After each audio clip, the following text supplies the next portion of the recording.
Sabahınız xeyirli olsun. Dəqiqələr sonra məhkəmənin növbəti iclasının başlanacağı gözlənilir. Artıq tərəflər tədricən gəlirlər. İclasın keçirildiyi məhkəmə binasına daxil olurlar. Bugünkü iclasın çıxışların icrasının davam etdirilməsi ilə prosesin növbəti iclasının keçiriləcəyi gözlənilir. Qeyd edək ki, bundan əvvəlki iclaslarda təqsirləndirilən 15 nəfərdən 6-sına artıq söz verilib. Onlar məhkəmədə apellyasiya şikayətlərinin əsaslandırılması ilə bağlı çıxışlarını icrasını həyata keçiriblər.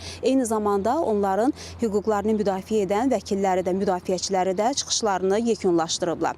Təqsirləndirilən 15 nəfərdən digərləri 7 nəfərin də çıxışlarının bugünkü iclasda davam etdiriləcəyi gözlənilir. Onu da xatırladaq ki, təqsirləndirilən hər bir şəxsə hüquqlarını müdafiə etmək üçün onlara 2 müdafiəçi ayrılıb. Eyni zamanda onlara sərbəst fikirlərini ifadə etməsi üçün rus və onlara erməni dilində də tərcüməçilər ayrılıb və çıxışların da icrası üçün kifayət qədər onlara zaman və şərait yaradılıb. Bizim bu saata çatdıracaqlarımız bu qədər. Biz xəbərlərin növbəti buraxılışında daha geniş məlumatları tamaşaçıların diqqətinə çatdırmağa çalışacağıq deyərək sözü yenidən mərkəzə studiya ötürürük.